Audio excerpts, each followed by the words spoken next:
Hi folks, welcome back to my next video. Today we're going to talk about the ever-present portable generators. This one happens to be a Yamaha, but many of us have these, and they're expensive, and even the clones are expensive. This is probably $900 to $1,000 for a Yamaha or a Honda, and even the clones are $500 and up generally. So that's a lot of money, and you want to get the most life out of them that you can. And so, Marshall, you have an idea of how to extend their life. Oh, for sure, yeah. Well, first of all, the wind is coming from this direction, going to pass through the generator and go that way. So we're away from any rigs. The exhaust is going to go that way. No one's going to be breathing the carbon monoxide. So for safety, we need to say that, of course. The exhaust is over here, and this is the intake for the cooling air that comes in. There's a very expensive component in there that can cost you $600 to $700 on one of these high quality units. And you can prevent this thing from getting heat damaged over time. All you need to do is, if you have a decent breeze, maybe a little bit more than we have right now, after you've been running it for a while, you shut it off and you can point this end into the wind. What that'll do is, because everything stays nice and cool at this end because the cool air is coming in when it's running. When it's shut it off, the whole thing does what's called heat soak. A whole lot of heat heats up the inverter module. That over time will cause it to degrade and possibly fail. And you really don't want to buy one often. It's like go buy another one rather than buy a new inverter module. So if you don't have a good breeze and you've just shut off your unit and you want it to live a long time, you just get a little fan like this, point it at it, and turn it on right into the air intake. Leave it there for like 15 minutes. This happens to be a Coleman, but there's all kinds of inexpensive little battery-powered fans that you can put rechargeables in. Leave it for 15 minutes or so.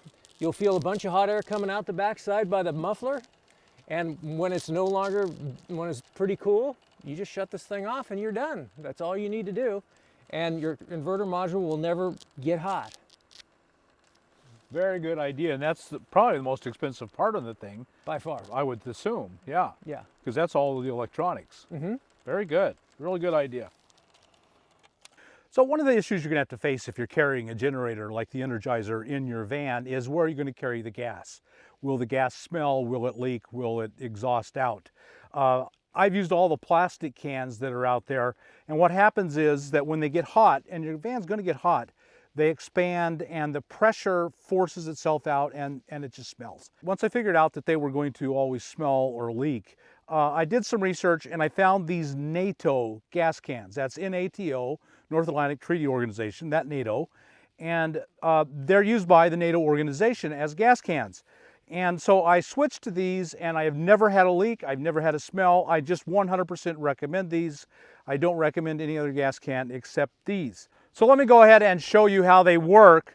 It's a great system, but it's a little bit of a pain to work with. So you have to pull this pin out, that keeps it from opening. And once you've opened it, you have to pry. You see this, keep your eye on this. It will come in and out, and that's what forces it down and makes pressure.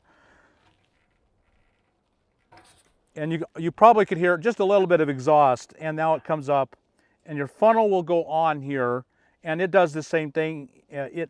Two prongs come down and force it on tight. So it seals every bit as tight as this does. The pain is that it's a separate funnel and you can lose it, and I generally do lose one and then I just buy new ones. So that's a little bit of a pain. You can see how good this gasket is. This is a really, really good gasket. And so when you close this, it kind of falls this one, and then you put it on, and then when you press down, and all you have to do is press down, and you can see the prongs here go through and get wider and pull it down. And that is really pressured down and will not come back up. And now you can put this through there and go through and latch it. So you can turn it up, so now it cannot come off. It works really, really well. It works really, really well. I've never had a leak or exhaust vent.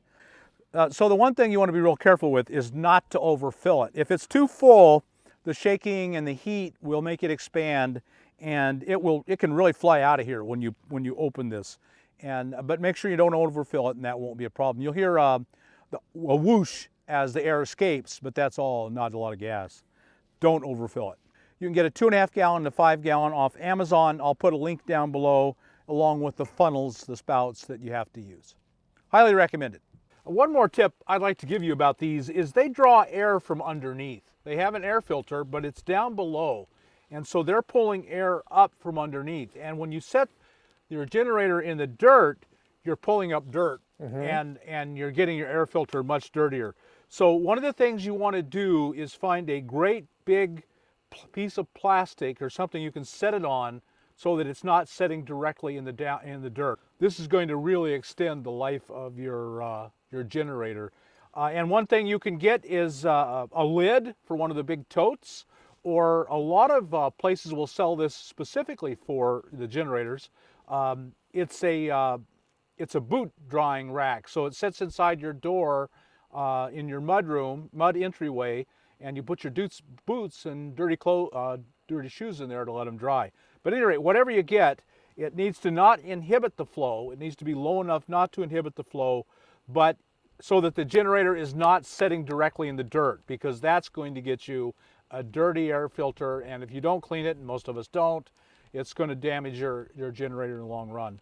So I think those are two really good tips that will extend the life of your generator. Well, thanks much, Marshall. That's a really good idea. The fan, make sure it gets it. The inverter itself gets. The inverter module, yeah. Yeah. It gets cooled off, never gets hot. Yeah, they last a lot longer that way. Right. Now that wouldn't really be true of just most, if it's non-inverter, it's just generating pure 110, then that really wouldn't be true. But for these, it's really important. Well, there are some good quality ones that are not inverters that do have an AVR, which is an automatic voltage regulator. Those can get hot also, and they're much less expensive, but they're still over $100. And so if you have one of those, a good quality older generator that's not an inverter, if you know it has an AVR in it, this might be a good idea for those as well. You can't go wrong. Yeah. It costs you a couple of batteries and for a very long period of time. Yeah. So no harm. So there you go, folks. Some couple of tips just to get your longest life out of an expensive generator, whether it's a clone or the real thing. And Marshall, thanks so much for sharing that with us. That's really, really a good tip. My pleasure. And folks, if you got anything out of this, like us on YouTube, subscribe to the channel, and we'll talk to you later.